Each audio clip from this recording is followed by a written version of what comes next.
నమస్తే ఫ్రెండ్స్, ఒక్కసారి నిజాయితీగా చెప్పండి, మీ జీవితంలో మీరు ఎప్పటి నుంచో వదిలించుకోవాలి అనుకుంటున్న ఒక పెద్ద అలవాటు ఉందా? అది స్మోకింగ్ కావచ్చు, డ్రింకింగ్ కావచ్చు, లేదా గంటల తరబడి సోషల్ మీడియాలో టైం వేస్ట్ చేయడం కావచ్చు, లేదా బద్ధకం కావచ్చు. ప్రతిరోజు రాత్రి పడుకునే ముందు మీకు మీరు ప్రామిస్ చేసుకుంటారు, రేపటి నుంచి నేను మారిపోతాను, ఉదయాన్నే లేస్తాను, ఈ చెడ్డ అలవాటు జోలికి పోను అని గట్టిగా నిర్ణయించుకుంటారు. మొదటి రోజు బానే ఉంటారు, రెండో రోజు కొంచెం కష్టంగా అనిపిస్తుంది, మూడో రోజు మీ బ్రెయిన్ మీకు తెలియకుండానే మళ్ళీ ఆ పాత అలవాటు మిమ్మల్ని లాగుతుంది.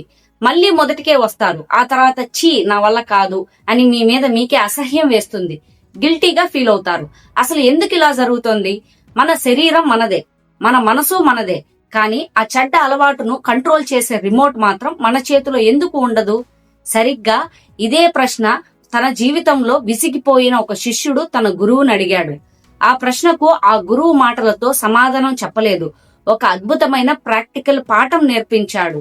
ఆ పాఠం విన్న తర్వాత మీరు మీ చెడ్డ అలవాట్లను చూసే విధానం పూర్తిగా మారుతుంది. ఇది కేవలం కథ కాదు, మీ జీవితాన్ని మార్చే ఒక జీవన సత్యం. Welcome to Telugu life lessons. ఒక రోజు జ్ఞాన సంపన్నుడైన ఒక గురువు తన శిష్యుడితో కలిసి దట్టమైన అడవి గుండా నడుచుకుంటూ వెళ్తున్నాడు. ఆ అడవి చాలా ప్రశాంతంగా ఉంది. శిష్యుడు మనసులో మాత్రం అలజడి రేగుతోంది. ఉండబట్టలేక గురువుని అడిగాడు, గురువర్యా, మనుషులకు ఏది మంచో ఏది చెడో తెలుసు. ఈ అలవాటు నా జీవితాన్ని నాశనం చేస్తుందని తెలిసినా కూడా వాళ్ళు దాన్ని ఎందుకు వదులుకోలేకపోతున్నారు? ఆ మాయ నుంచి బయటపడడం అంత కష్టమా అని తన ఆవేదన వ్యక్తం చేశాడు. గురువు చిన్నగా నవ్వారు. అతని ప్రశ్నకు మాటలతో చెప్తే అర్థం కాదని ఆయనకు తెలుసు. రా నాయనా, నీకు ప్రశ్నకు సమాధానం ఈ అడవిలోనే దొరుకుతుంది అంటూ శిష్యుడిని అడవి లోపలికి తీసుకెళ్లారు. కొంత దూరం వెళ్ళాక గురువు ఆగారు. నేల మీద అప్పుడే మొలిచిన ఒక చిన్న లేత గడ్డి మొక్కను చూపించారు. నాయనా, ఇదిగో ఈ చిన్న మొక్కను చూస్తున్నావా? దీన్ని పీకి అవతల పారే అని ఆదేశించాడు. శిష్యుడు ఆశ్చర్యపోయాడు. ఇంత పెద్ద ప్రశ్నకు ఇదా సమాధానం అనుకున్నాడు.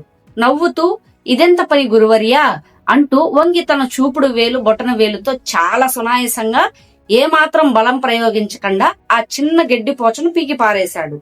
గురువు ఏమీ అనలేదు, కేవలం చిరునవ్వుతో ముందుకు నడిచారు. మరో 100 అడుగులు వేశాక అక్కడ మోకాలి ఎత్తులో పెరిగిన ఒక మొక్క కనిపించింది. దాని కాండం కొంచెం గట్టిగా ఉంది. ఇప్పుడు దాన్ని పీకి పారేయ్ అన్నాడు గురువు. శిష్యుడు దాన్ని దగ్గరకు వెళ్ళాడు.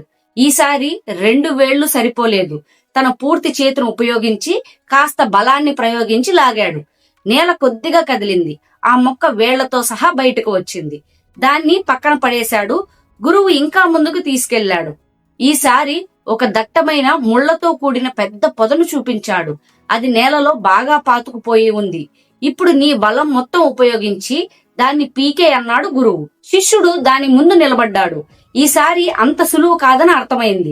తన 2 చేతులతో ఆ పొద మొదలను గట్టిగా పట్టుకున్నాడు. ఊపిరి బిగబట్టి తన శరీరంలోని మొత్తం శక్తిని కూడా తీసుకొని బలంగా వెనక్కి లాగాడు. అతని ముఖం ఎర్రబడింది. చేతులకు ముళ్ళు గుచ్చుకున్నాయి. చెమటలు పట్టాయి.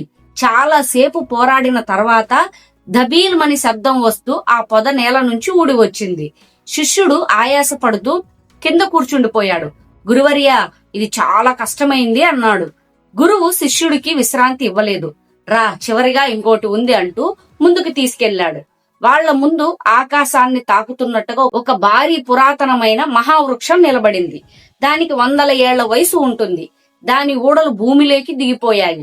దాని వేర్లు భూమి అంతర్భాగంలోకి ఉక్కు తీగల్లా పాతుకుపోయాయి. దాన్ని చూస్తేనే భయం వేసేంత గంభీరంగా ఉంది ఆ చెట్టు. గురువు చాలా ప్రశాంతంగా ఆ చెట్టును చూపించి, నాయనా, ఇప్పుడు వెళ్లి ఈ చెట్టును కూడా పీకి అవతల పారే అన్నాడు. శిష్యుడు షాక్ అయ్యాడు. తన చెవులను తానే నమ్మలేకపోయాడు. గురువు వైపు ఆశ్చర్యంగా చూశాడు. గురువర్యా, మీరు జోక్ చేస్తున్నారు కదా? ఇది అసాధ్యం. ఈ చెట్టును కదపడం మనిషి తరం కాదు. దీని వేర్లు పాతాళం దాకా వెళ్లిపోయాయి. నేను కాదు కదా, 10 మంది కలిసి దీన్ని ఆకును కూడా కదపలేము. నన్ను క్షమించండి, ఈ పని నా వల్ల కాదు అంటూ చేతులెత్తేశాడు. అప్పుడు ఆ గురువు శిష్యుడి భుజం మీద చెయ్యి వేసి ఒక అద్భుతమైన జీవిత సత్యాన్ని బోధించాడు. చూశావా నాయనా, నువ్వు అడిగిన ప్రశ్నకు సమాధానం ఇదే. మన అలవాట్లు కూడా అచ్చం ఈ మొక్క లాంటివే. ఒక చెడ్డ అలవాటు మొదలైన కొత్తలో అది ఆ మొదటి చిన్న గడ్డిపోచ లాంటిది. ఒక సిగరెట్ కదా, ఒక పెగ్గు కదా, ఒక రోజు జిమ్ ఎగ్గొడితే ఏమవుతుందిలే అనుకుంటావు. ఆ దశలో దాన్ని నీ చిటికెన వేలుతో చాలా సులభంగా పీకి పారేయవచ్చు.